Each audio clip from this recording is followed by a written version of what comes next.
Before I kind of introduce our speakers, I do want to acknowledge and say thank you to Gail, who actually organised this first event. So what I want to do is welcome John Boddy and John over there, John Boddy and Jim Scully from ThinkPlace. They're a very sort of unique and special type of consultancy that uses design thinking and design-led approaches to understand very complex problems that organisations have, and helping organisations to think through and understand those problems, and then using sort of design-led approaches to actually come up with very innovative solutions.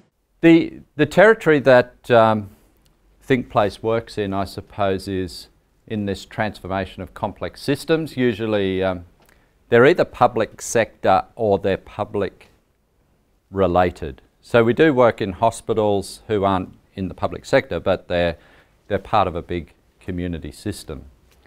And I've drawn those three words out on the right-hand side. I think for years we've been looking for efficiencies and then starting to look for increased effectiveness.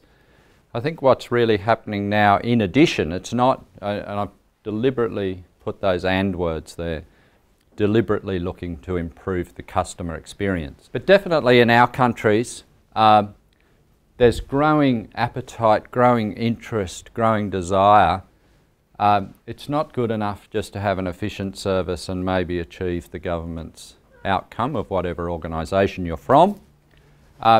It's got to be good for the citizen, good for the public. I spent quite a number of years working in the Australian Taxation Office until 2005. Now, one of the early, probably two really early pieces of information that maybe helped me understand.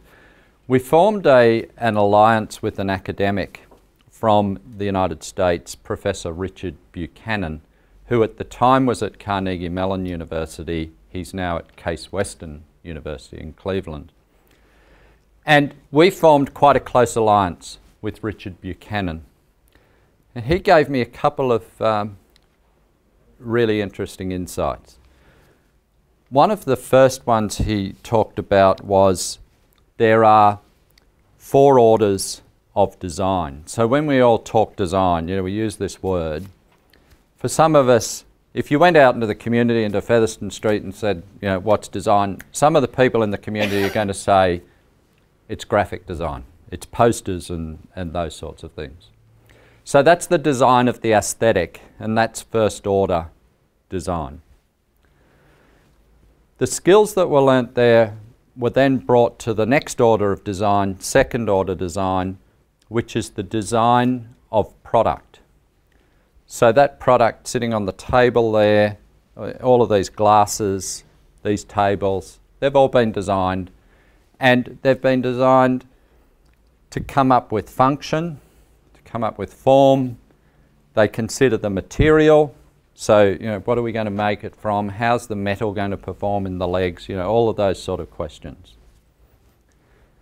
The next area of design to develop at the third area, and this is a bit more recent, is the human-computer interface. So the design of interfaces between things and people. Then we come to the last one I'll talk about, which is fourth order design, which is how can you apply all those sorts of skills that are well developed. Some of those fields are 100-200 years old of academic theory. How could you apply that to the design of the sorts of systems that you're involved with every day? So the design of a tax system, the design of a social welfare system, the design of a physical environmental sort of system. How could you apply some of the findings from those different fields of design to the design of these complex systems? You only have to go to some large cities and look out the window to see that individual design decisions don't always aggregate to give something that's good for the greater people. So if you look at a freeway, clogged with cars, air pollution, decrepit buildings, people in poverty, etc. You know, that landscape, if you can just imagine it and visualise that landscape, a lot of the elements in that landscape, in fact all of them, have been designed. But the aggregated experience wasn't a good one. So, you know, beautiful cars being designed, but put into a traffic jam, or, you know, a great building but left to decay, or a roadway 6 lanes wide but, you know, is taking people nowhere. So this complex systems is really foundational to what we're talking about here in terms of, it's a bit like the material science. You need to understand about steel and not quite wood on top of that table to build that table. You probably need to know that if you slice through it, you'd find some chipboard. Understanding the system is a bit like material science, I think, for second order design. Understanding the system is the material science of fourth order design. Now, we've always designed.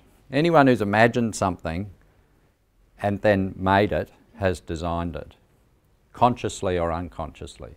So everything we see, the physical environment around us, and all the systems and processes we interact with every day, they've all been designed. But a lot of that design process was a sort of an inside-out, a sort of sequential process where disciplines didn't come together. And what we're seeing is much more of an appetite. I wouldn't say it's universal, but much more of an appetite for people to design from the outside in. So that crowd that we saw before, those faces, designing from starting with them and thinking about their needs and designing with them, for them, exploring the present, creating the future. It's also getting disciplines to work with each other. When I first sort of came into this design field 12 years ago or so, I spoke to the head of the organisation that I was in and said, you know, what would constitute success from your perspective in getting this design capability off the ground? And he said, John, if you could get the lawyers to talk to the IT people, I'd reckon you'd been successful. So some of this stuff is about getting people to talk to each other. It's that simple, but in a constructive sort of way, in a co-design way.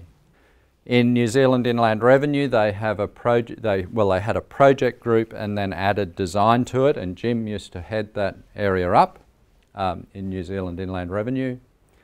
And now what we're seeing is a whole range of other organisations. In Australia, Customs and Border Protection have built a design capability. The Department of Human Services are building a co-design capability. Family and Community Services are building an innovation and design capability. And increasingly we're being asked to come into organisations and say, how could we build this so we can do this type of activity in a sustainable way that becomes part of the fabric of the organisation. I rarely would go into an organisation and say we're going to change your culture, because culture is the sum of a whole lot of things. And so it exists for sure, but it's like an outcome of a whole lot of different elements of your organisation. So I think to get to your question there, Richard, it is a bit of a journey. The one thing we see quite a lot is organisations who are going on that journey, they do a lot of research, they do some really good research, and then they take the rawness of that research and they actually take the vehicle for empathy out. So they take the emotions out, they take the swear words out, they take the language out, they take the, you know, that piece of it out. And so it becomes a bit of, not vanilla research, but they take that kind of vehicle for empathy out. So it doesn't really come into the organisation and the thinking. And some of the most powerful stories, you know, Michael Carmody and the taxpayer who burst into tears trying to fill out a form. Some of those most powerful stories that switch organisations are the ones that have that rawness of the experience within them. And that comes in the front door of the organisation. So There's another element to this point, though, that I'd like to make around understanding complex systems. That's really abstract, but none of us experience the whole system.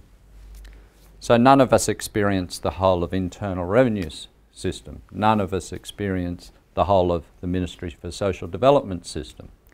None of us experience the whole of Department of Internal Affairs system. None of us experience, a whole raft of other systems, but we all experience bits of them, and we have to aggregate them ourselves. So another important thing, I said I'd tell you two things from Dick Buchanan. The second thing is he talked about you don't experience a system. What you experience is a pathway through the system. So getting out and really, it's no longer enough to try and stand in the shoes of the user. You've actually got to be with the community, be with the citizen, be with the group you're designing for. So inherently in a design thinking approach, you've actually got to be prepared to fail, which is a bit uncomfortable. I don't think any of us naturally want to fail. Would the organisation tolerate that sort of failure? Can you put in a sort of a half-baked idea, or do you need to get it well formed before you can release it? So getting out to customers, I think what drives us to inform or more traditional patterns of consulting once we've thought it through is the desire to shield ourselves from that failure. So we've thought it through well before we get there. Whereas if you're actually co-designing with customers, you're sort of going out and saying, well, we don't really know. We're just trying to test things, and we want your ideas, and we want to see how it goes.